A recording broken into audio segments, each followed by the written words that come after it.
जय हिंद दोस्तों।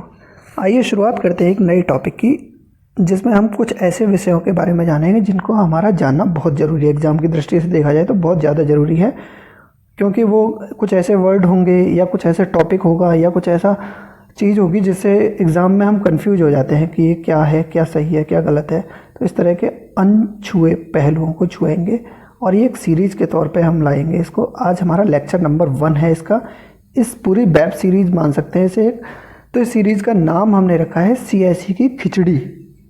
खिचड़ी मतलब उसको हम आराम से डाइजेस्ट कर सकें, सिविल सर्विस एग्जामिनेशन की खिचड़ी। ठीक है, तो आज के लेक्चर की शुरुआत करते हैं एक बहुत अच्छे टॉपिक के साथ। देखिए, हम क्या हैं, धर्मनिरपेक्ष या पंथनिरपेक्ष। तो हमारा जानना बहुत ज़रूरी है कि हमारा राष्ट्र धर्मनिरपेक्ष है या पंथनिरपेक्ष है। तो हम कंफ्यूज हो जाते हैं, कभी कभी कोई हमें पूछ लेता है कि धर्मनिरपेक्ष है या पंथनिरपेक्ष है। तो हमें ये पता होना चाहिए कि धर्मनिरपेक्ष क्या होता है और पंथनिरपेक्ष क्या होता है। अगर हमें इन दोनों का पता लग जाएगा तो हमें पता लग जाएगा कि हम धर्मनिरपेक्ष है या पंथनिरपेक्ष है। तो ये शब्द है कहाँ पे, धर्मनिरपेक्ष या पंथनिरपेक्ष कहाँ से आया? तो जो हमारा प्रियम्बल है, यानी भारतीय संविधान का जो प्रियम्बल है, प्रस्तावना है, उसमें सेकुलर शब्द का उल्लेख होता है। अच्छा, क्या क्वेश्चन पूछा जाए, क्या स्टार्टिंग से ही जब इंडियन कॉन्स्टिट्यूशन डिजाइन हुआ था तब सेकुलर वर्ड था? तो आगे देखते हैं। वर्ष 1976 में 42वें संविधान संशोधन में संविधान की प्रस्तावना में सेकुलर शब्द को जोड़ा गया। तो देखिए, इससे क्लियर हो रहा है हमारा कि पहले से ये सेकुलर वर्ड नहीं था हमारे इसमें। कब जोड़ा गया? 1976 में। कब? 42वें संविधान संशोधन में। यानी इससे 3 क्वेश्चन बन जाते हैं। पूछा जाए कि अगर स्टार्टिंग में था, नहीं। अगर पूछा जाए कब जोड़ा गया? 1976 में। कौन से संविधान संशोधन में? 42वें संविधान संशोधन में। सेकुलर वर्ड को, तो सेकुलर वर्ड को जोड़ा गया था। अब सेकुलर वर्ड का मतलब क्या होता है, ये निकालने में ही धर्मनिरपेक्ष और पंथनिरपेक्ष में कन्फ्यूजन हो जाता है, क्योंकि सेकुलर एक इंग्लिश वर्ड है, यूरोपियन लेटर है। तो इससे हमें हम हिंदी में इसका ट्रांसलेशन करते हैं तो हम इसलिए कन्फ्यूज हो जाते हैं। तो सेकुलर का मतलब पंथनिरपेक्ष होता है, ना कि धर्मनिरपेक्ष। सेकुलर का क्या मतलब होता है? पंथनिरपेक्ष। ये कैसे समझ में आएगा? आगे पढ़ते हैं। भारत एक सेकुलर देश है जिसका हिंदी में ट्रांसलेशन पंथनिरपेक्ष होता है, ना कि धर्मनिरपेक्ष। अगर आपको अब कोई पूछता है कि भारत पंथनिरपेक्ष है या धर्मनिरपेक्ष, तो आपको बताना है कि भारत पंथनिरपेक्ष है, ना कि धर्मनिरपेक्ष। कई किताबों में दे रखा है धर्मनिरपेक्ष, लेकिन हमें पंथनिरपेक्ष बताना है। अच्छा, एक एक करके वर्ड देखते हैं। तो निरपेक्ष का क्या मतलब होता है? निरपेक्ष का मतलब होता है उदासीन, यानी न्यूट्रल, यानी किसी की तरफ बाइज्ड ना होना, यानी एक और ना जाना। तो इसका मतलब होता है उदासीन, न्यूट्रल या शून्य। आगे बढ़ते हैं। अब जानते हैं धर्म क्या होता है। धर्म होता है धारयत इति धर्मः। धर्म का अर्थ होता है धारण करना, यानी किसी भी पर्टिकुलर चीज़ को अगर हम धारण करते हैं, यानी अडॉप्ट कर लेते हैं, तो उसको हम धर्म बोलेंगे। डेफिनेशन के हिसाब से अगर देखा जाए तो मनुस्मृति में धर्म की डेफिनेशन दे रखी है। उसमें 10 कंपोनेंट दे रखे हैं धर्म के, 10 कंपोनेंट दे रखे हैं। उनको जो कोई धारण करता है, इसका मतलब है वो धर्म का पालन कर रहा है। तो 10 कंपोनेंट कौन से हैं? सबसे पहला है धृति, यानी धैर्य, पेशेंस। सेकंड है क्षमा, यानी दूसरों के द्वारा किए गए अपराध को माफ कर देना। थर्ड वन है दम, यानी अपनी वासनाओं पर नियंत्रण करना। चौथा है अस्तेय, यानी चोरी ना करना। पांचवा है शौच, अंतरंग और बाह्य शुद्धि, यानी अंदर से भी और बाहर से, दोनों से शुद्ध होना। छठवां है इंद्रिय निग्रह, यानी इंद्रियों को वश में रखना। सातवां है धी, यानी बुद्धिमत्ता का प्रयोग करना, यानी बुद्धिमान, बुद्धि से काम लेना। आठवां है विद्या, यानी अधिक से अधिक ज्ञान की पिपासा होना, यानी जिज्ञासु होना, क्यूरियस होना। नौवां है सत्य, मन वचन कर्म से सत्य का पालन करना, यानी always speak the truth. 10th है अक्रोध, यानी क्रोध ना करना। तो ये 10 कंपोनेंट दे रखे हैं। अगर इन 10 कंपोनेंट को कोई धारण करता है तो वो धर्म का पालन कर रहा है। तो आप देखें तो कोई राज्य है, ऐसा हो सकता है कि वो चोरी ना करने को नकार दे, ऐसा हो सकता है क्या वो कि बुद्धिमान ना हो, दिमाग से काम ना ले, ऐसा हो सकता है कि पेशेंस ना हो उसके अंदर। तो अगर इससे बाइज्ड हो जाता है, इससे अलग हो जाता है, तो वो धर्मनिरपेक्ष कहलाएगा। तो ऐसा तो नहीं है कि हमारा राज्य धर्मनिरपेक्ष हो। इसीलिए हमने कहा है कि धर्मनिरपेक्ष नहीं है, पंथनिरपेक्ष है। तो आगे हम देखेंगे कि पंथनिरपेक्ष एक्चुअली में होता क्या है। हमारी ये तो समझ में आ गया कि धर्म क्या होता है। तो आगे पढ़ते हैं। एक और बात है कि हिंदुओं के बारे में, जैसे वो हिंदू मुस्लिम सिख इस तरह से बोलते हैं, तो हिंदू, आगे पढ़ते हैं। देखिए, सुप्रीम कोर्ट की 7 जजों की संवैधानिक पीठ ने हिंदुत्व धर्म नहीं है, एक जीवन शैली है, ये माना था। अभी डिसीजन आया, 7 जजों की एक संवैधानिक पीठ बैठी, उसने इन्हीं के बिना पे, कुछ सबूतों के बिना पे बताया कि हिंदुत्व एक धर्म नहीं है। धर्म क्यों नहीं है? क्योंकि इसमें अलग अलग तरह के पंथ हैं, कई सारे पंथ हैं। कोई वैष्णव पंथ को मानता है, कोई अलग तरह के पंथ को मानता है। तो हिंदुत्व एक धर्म नहीं हुआ, इसमें कई सारे पंथों का मिलके बनाया गया, मतलब एक पंथों का समूह ही एक हिंदुत्व है, एक जीवन शैली है एक तरह से। ठीक है। और मुस्लिम, सिख, ईसाई, बौद्ध, जैन ये धर्म नहीं है, ये पंथ है। ठीक है। इनको हम धर्म नहीं कह सकते, इनको पंथ बोलते हैं, यानी मुस्लिम पंथ, सिख पंथ, ईसाई पंथ, बौद्ध पंथ, जैन पंथ। आगे देखते हैं कैसे पंथ कहेंगे। अभी आप कंफ्यूज हो रहे होंगे कि हम तो धर्म बोलते थे अब तक, तो अब पंथ कैसे बोल सकते हैं। पंथ की डेफिनेशन जब हमारे सामने आएगी तो हमारी समझ में आएगा कि पंथ क्या होता है। धर्म हम समझ चुके हैं क्या है।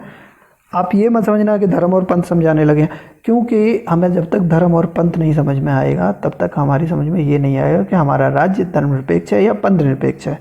ठीक है। आगे पढ़ते हैं, पंथ क्या होता है। 10 मानवीय मूल्यों को अपनाते हुए, जो अभी 10 मानवीय मूल्य पढ़े थे ना हमने, जो दे रखे हैं मनुस्मृति में, 10 मानवीय मूल्यों को अपनाते हुए ईश्वर तक पहुंचने के मार्ग को पंथ कहते हैं। अब आया ना मार्ग, यानी वे, पथ, उसी को पंथ बोलते हैं। यानी जो रास्ता होता है, इस 10 मानवीय मूल्यों को अपनाते हुए हम जिस रास्ते से गुजरते हैं उसको पंथ बोला जाता है। हिंदू जीवन शैली में कई पंथ हैं, कई सारे पंथ हैं। पंथ मुख्यतः 4 बातों के आधार पर पहचाना जाता है कि वो पंथ है। तो 4 बात कौन सी होंगी? एक प्रवर्तक होगा, यानी उसका एक प्रवर्तक होगा। दूसरा, एक पुस्तक होगी, एक बुक होगी जिसको फॉलो करेंगे वो। थर्ड वन है पूजा की विशेष पद्धति होगी, उनकी वर्शिप करने की, पूजा करने की एक विशेष पद्धति होगी। चौथा है एक पवित्र स्थान होगा उनका, यानी एक पवित्र स्थान होगा। यानी 4 अगर कंपोनेंट है तो वो पंथ कहलाएगा। तो 4 कंपोनेंट कैसे, देखिए एक एक करके। हम सिख की बात कर रहे हैं, सिख धर्म है या पंथ है, देखिए अभी क्लियर हो जाएगा। एक प्रवर्तक यानी गुरु नानक देव हैं उनके, एक पुस्तक यानी गुरु ग्रंथ साहिब, पूजा की विशेष पद्धति है उनकी, अरदास करते हैं, और पवित्र स्थान श्री हरमंदिर साहिब। यानी इसका मतलब है जो 4 कंपोनेंट पंथ के होते हैं वो फुलफिल कर रहे हैं। इसका मतलब सिख एक पंथ है। आगे मुस्लिम देखते हैं। तो मुस्लिम में भी एक प्रवर्तक है हजरत मोहम्मद साहब, और एक बुक उनकी कुरान है ही है। पूजा की विशेष पद्धति नमाज, यानी वो नमाज अदा करते हैं, और पवित्र स्थान है उनका मक्का मदीना। ठीक है। यानी वो ये भी 4 कंपोनेंट को फुलफिल कर रहे हैं, इसलिए मुस्लिम पंथ हो गया। तो ऐसे ही ईसाई हैं, उनकी बाइबल और ईसा मसीह हैं। तो अभी आप हिंदू धर्म को देखो तो कोई भगवान कृष्ण को मानते हैं, कोई भगवान विष्णु को मानते हैं। तो इसका मतलब है कि उनके जो प्रवर्तक हैं वो अलग अलग हो गए। इसका मतलब ये हुआ कि एक जीवन शैली है, इसमें कई सारे पंथ हैं। कोई वैष्णव पंथ है, कुछ अलग अलग तरह के पंथ हैं। जब हिंदू धर्म को डिटेल में पढ़ते हैं तब समझ में आता है। यानी एक पंथों का, कई सारे पंथों का मिला के बनाया गया है हिंदू एक जीवन शैली है। अच्छा, ये रिलीजन वर्ड कहाँ से आया? अब रिलीजन वर्ड यूरोप का है। क्यों यूरोप का? कैसे? यूरोप में रिलीजन की उत्पत्ति हुई है। यानी जो रिलीजन किसको मानते थे? राज्य की उत्पत्ति के दैवीय सिद्धांत से संबंधित है। यानी दैवीय एक सिद्धांत होता है जिससे राज्य की उत्पत्ति हुई है, उसके हिसाब से रिलीजन है। कैसे? राज्य की उत्पत्ति ईश्वर द्वारा हुई है, यानी जो राज्य है वो ईश्वर द्वारा बनाया गया है।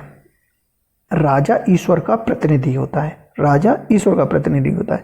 यानी रिलीजन में क्या है कि जो राज्य बनाया गया है ये ईश्वर ने बनाया है, और जो राजा होता है वो ईश्वर का प्रतिनिधि होता है। तो हमारे यहाँ तो ऐसा नहीं होता। इसका मतलब रिलीजन वर्ड हमारा तो नहीं हुआ, ना ही हमारे धर्म से मिलता है, ना हमारे पंथ से मिलता है। तो रिलीजन अलग तरह का हो गया। पंथ कह सकते हैं हम एक तरह से उसको, लेकिन रिलीजन यूरोप की उत्पत्ति है, तो वहाँ के हिसाब से उन्होंने रिलीजन से अलग रहने के लिए सब किया था। आधुनिक काल में पश्चिमी देशों में नवीन विचारों का उदय हुआ। यह अवधारणा सामने आई कि राज्य रिलीजन से अलग रहना चाहिए, यानी राज्य को एकदम रिलीजन से अलग रहना चाहिए। लोगों के धार्मिक जीवन शैली के हस्तक्षेप नहीं करना, जो रिलीजियस जीवन शैली है उसमें हस्तक्षेप नहीं करना चाहिए राज्य को। ठीक है, ये यूरोप की एक अवधारणा थी। लेकिन अब हम बात करते हैं पंथ निरपेक्ष क्या होता है। यानी निरपेक्ष तो बताया कि किसी की तरफ बाइज्ड नहीं होना, यानी एक और ना जाना, ना उसको मानना ना उसको नकारना।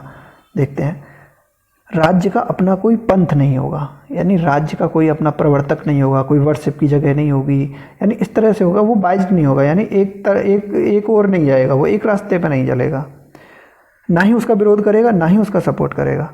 राज्य सभी पंथों के प्रति समान भाव रखेगा, यानी टोटल जितने भी पंथ हैं उनमें सब में समान भाव रखेगा। राज्य पंथ के आधार पर किसी से कोई भेदभाव नहीं करेगा, सेम बात है, यानी समान रखेगा, कोई भेदभाव नहीं करेगा पंथ के आधार पर। राज्य किसी पंथ विशेष यानी पर्टिकुलर रिलीजन को मानने के लिए किसी को बाध्य नहीं करेगा कि तुम्हें यही पंथ पे चलना है, इसी रास्ते पे चल के तुम्हें ईश्वर को प्राप्त करना है या यही मानना है, मतलब राज्य का विषय नहीं रहा ये, ठीक है। तो आप धर्म नहीं कह सकते, क्योंकि धर्म तो एक शैली होगी, एक तरह से 10 कंपोनेंट जो हर कोई करता है तो उसको हम धर्म कहते हैं। तो इसलिए हमारा राज्य यानी हमारा देश पंथ निरपेक्ष है, ठीक है। तो मुझे लगता है कुछ जितना मैं समझा पाया हूँ, समझने की कोशिश करी होगी, तो हमारे जो एग्ज़ाम की दृष्टि से जो जितने भी क्वेश्चन बन सकते हैं उसमें से हम समझ सके हैं और हम अब आराम से क्लियर करके बता सकते हैं कि हम पंथ निरपेक्ष हैं या धर्म निरपेक्ष हैं, ठीक है। अगर इसका PDF आपको चाहिए इस लेक्चर का तो आस्क CSE टेलीग्राम चैनल है, उससे आप डाउनलोड कर लेना।